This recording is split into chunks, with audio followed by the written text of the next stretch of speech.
What's up, Heat Nation? It's your boy Ernest back with another Miami Heat Talk video. Excited because I got a lot to talk about, you guys. First and foremost, hope everybody had a beautiful weekend. Hope you guys enjoyed the All-Star Weekend festivities. It was exciting.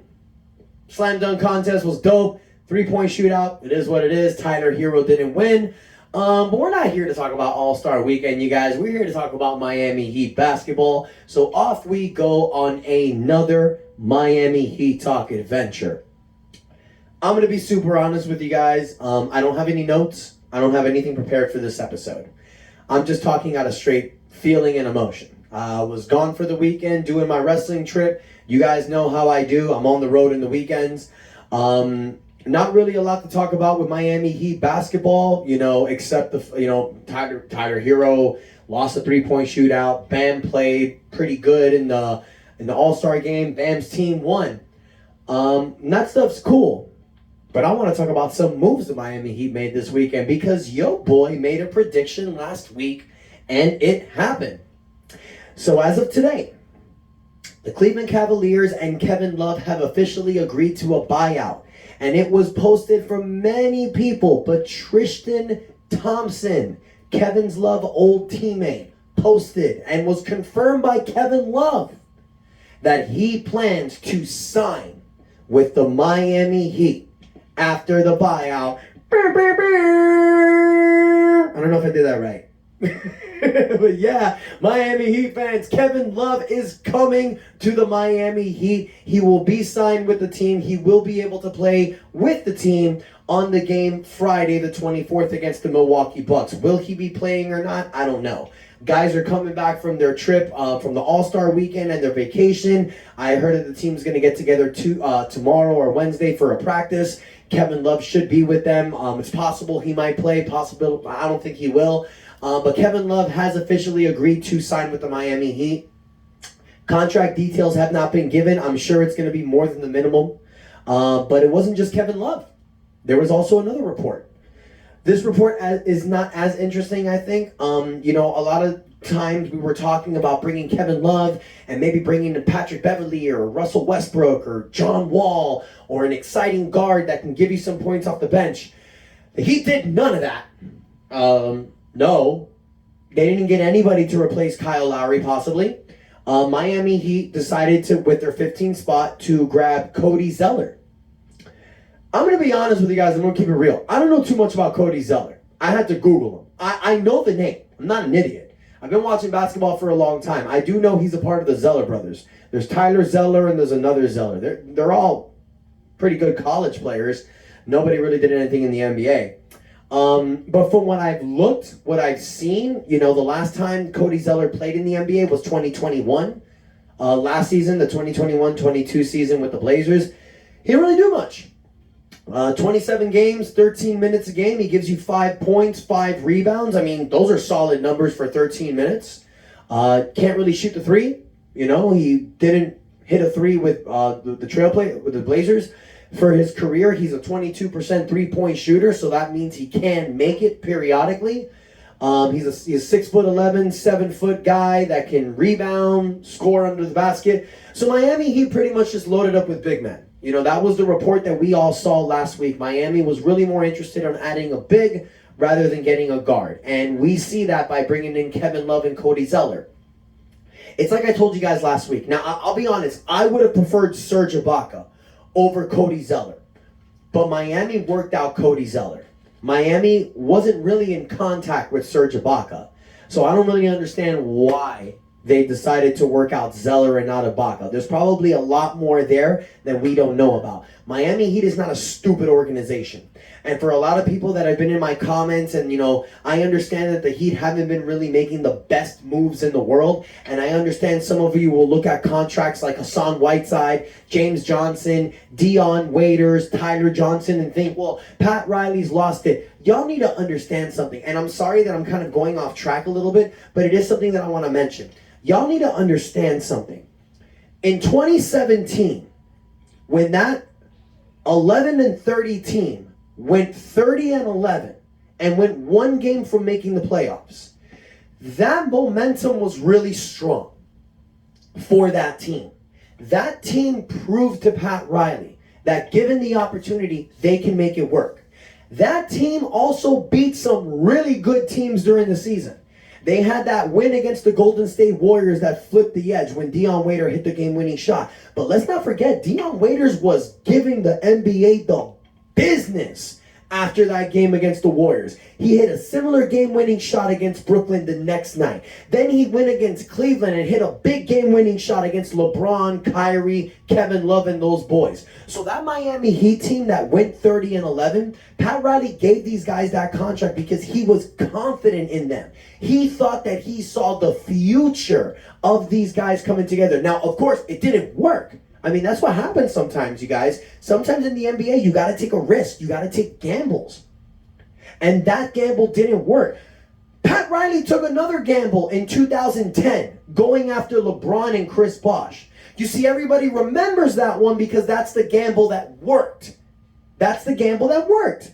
You got rid of all those guys. You got rid of Michael Beasley. You got rid of James Jones, who came back. You got rid of Jermaine O'Neal. You got rid of a bunch of guys who took you to the playoffs, who helped you get to the playoffs, along with Dwayne Wade. And you let them all go to cash in for LeBron, Wade, and Bosh. Now, it did work, but imagine if it didn't work. Imagine if Chris Brown and LeBron went to other teams, and now you can re-sign Dwayne Wade, and you have all this cap space, but to not bring anybody. That is a risk. And that is what happens when a risk becomes a reward. But sometimes a risk blows up in your face. In 2017, we gave these guys the contract because I don't know if you guys remember the year before in 2016, Miami went all in for Kevin Durant. He went to Golden State. And then that same season where you guys are like, why did we give Hassan Whiteside and James Johnson and Dion Waiters? Well, because Miami did go after other guys. Kevin Durant was a free agent again. We went after him. Gordon Hayward was a free agent. We were this close to signing him. He went to Boston. For people that believe that Pat Riley is losing it, don't think that way. You guys are not reading between the lines. You're just looking at what people are saying online. People make mistakes. We made the mistake by giving Whiteside that money. We made the mistake by giving James Johnson and Dion Waiters that money. But what happened with Dion Waiters and James Johnson, we couldn't control. It was injuries. Hassan Whiteside just became a complete piece of shit. That's not something you can fix. He chose not to work hard. But what did we do? We took those bad contracts and we made something out of them. We traded Hassan Whiteside with Josh Richardson and got Jimmy Butler. We let go of Dion Waiters with that big contract. Okay? We were able to allow Tyler Johnson to walk away. Look, guys, I understand it's not the best decisions in the world that you make, but sometimes you take risks to make things happen. And Miami Heat's always willing to take that risk. And I'm sorry I went off on a tangent. It's because I really need people to understand that Pat Riley is not a bad executive. They call him the Godfather for a reason. Put some respect on that name, ladies and gentlemen. I know that most of you do, but like I said, sometimes I'm seeing comments, and not just on my channel, on other Heat pages and other Heat platforms where people are bashing Pat Riley. And I don't understand it. I really don't. I understand some mistakes were made, but he fixes them. He corrects the mistakes. Okay? Now on to this Cody Zeller, because that's where I left off on. Look, is he the best player for the Miami Heat? Probably not, but he is a body. And the fact that Miami signed him is probably because in the workout that he did, he probably showed Miami something that we needed to see. And when I look at Cody Zeller's numbers, I look at the year before in 2020 with the Charlotte Hornets. Man played 48 games, 20 minutes a game, He played 20 minutes a game. He averages 9 points, 7 rebounds, 15% beyond the three-point line. So what that tells me is that in Cody Zeller's best, he can do a little bit what Kevin Love does. He's not as good as a shooter, but he's a scorer and a rebounder. And that's exactly what we've been lacking. We need people that can put the ball in the hoop. We need rebounders. Kevin Love and Cody Zeller answer both. Now, is Cody Zeller really going to play? I don't think so. I think we brought in Cody Zeller to help in case of injuries. We got Omar Yurtseven coming back. He's gonna be the backup center in my mind. or Kevin Love. That's the great thing about bringing Kevin Love to this roster, you guys. It's going to add depth to this team. Do we want to continue to keep Caleb Martin as the power forward, or do we want to slide Kevin Love in the power rotation and have Caleb Martin do his natural position, coming off the bench for Jimmy Butler? Jimmy Butler and Caleb Martin as a 1-2 punch in the wing is unstoppable. We saw that last season. I love that 1-2 punch. Now we can go back to that. Or we can leave Caleb in the starting lineup and have Kevin Love come off the bench for either Bam or Caleb Martin. I'm not a fan of that. I think Caleb Martin needs to go back to his natural position. He's not a 4. He might be able to play 4 sometimes, but he's not a natural 4. You need to put that man in his natural position.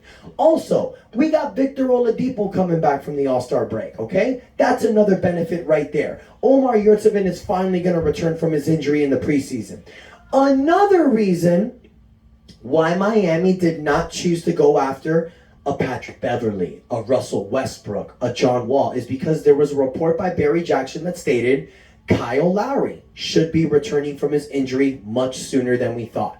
There was reports saying that his injury is going to go past February, but it looks like he might be able to come back by the end of this week or beginning of next week. I think he's seeing that his job is on the line.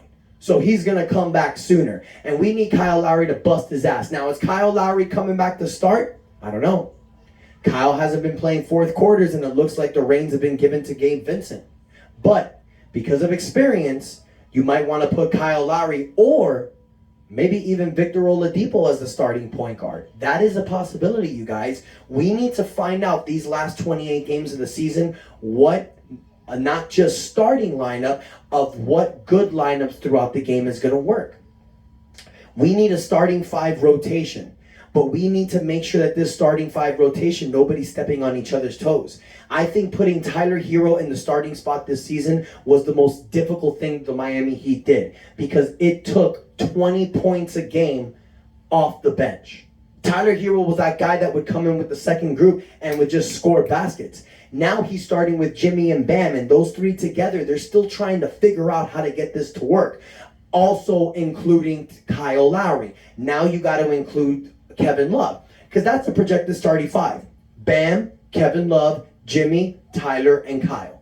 That's the projected starting 5 going into the playoffs. That to me is a great starting 5. You want to put Gabe Vincent instead of Kyle Lowry? I like that even better. You want to put Victor Oladipo instead of Kyle Lowry? I don't know about that. I love Victor Oladipo as our 6th man. I think Victor Oladipo as the 6th man might work better. Honestly, guys, my preferred starting lineup on this team would be Gabe at the 1, Victor at the 2, Jimmy at the 3, Kevin Love at the 4, Bam at the 5. You got Victor Oladipo as the 6th man. You got Caleb Martin as the backup wing. You got Kyle Lowry backing up Gabe Vincent. Or switch him off. I don't know. Kyle Lowry's a big money man, but I think Kyle Lowry's going to be better against the second unit with his age and the injuries that are hampering him. Then you got Omar Yurtseven coming off the bench for Bam Adebayo or Kevin Love. Now that's going to leave Max Strus on the side for a little bit. And that's going to suck, but Max Strus, that's the great thing about this team, you guys. It's whoever's hot. You know, now we're going to be able to go 9 deep, possibly even 10 deep. And this is throughout the season, so this is going to be great for Jimmy Butler. This is going to allow Jimmy Butler to take a step back a little bit, maybe allow him to take some games off later in the season. I know I'm not a big fan of load management, but we need to get this team ready for the playoffs. We're 7th seed. We're 7th. It is now time to fight for positioning. We are 4 games down from the 5 games down from the 4th seed. 2.5 games down from 5th seed. And we're a half a game down from 6 from New York. I know we're a top 4 team. I know that the Miami Heat can turn this around. We just need to see it happen. And the scheduling, you guys, is not easy. We got Milwaukee this Friday. Best team in the East. Then you got Charlotte on Saturday. That's a winnable game. But then you got Philly on a back-to-back. On the 27th of February and the 1st of March. Back-to-back games against Philadelphia. Then you got New York, and then you got Atlanta on a back-to-back. Those are our next 7 games. If Miami can pull out a 5-2 record, I think Milwaukee might get us on this game, and Philadelphia might get us on one of those. But I swear to God, if we lose to Charlotte, I'm buying a plane ticket to Charlotte, because that's where they're going to be, and I'm going to start whooping some ass. They cannot lose to Charlotte. You need to win that game against Charlotte, get one of those against Philadelphia, and then you need to get those games against the Knicks and both of those against the Hawks. If we can pull the 5-2 record our first 7 games, that is going to put us right there in contention with 4th. But if we start this stretch bad, you guys, we're fighting for play-in tournament. So I want to hear from you guys. How excited are you that Kevin Love is in this team? Are you excited about Cody Zeller, or are you like, whatever? Do you think it sucks that we didn't get one of these point guards, or do you think it makes our team that much better? How confident are you in Kyle Lowry moving on in the season? Let me know all this in the comments, you guys. Don't forget to smash on that like button, but most importantly, hit that subscribe button and click the notification bells for all the latest updates, you guys. I'm excited for getting Kevin Love. I don't think this makes us a championship contender, but in today's NBA, you just need to get hot at the right time, and then anything can happen. Let me know what y'all think in the comments. Thank you for the love and support, and until next time, your boy Ernest out. That's enough said.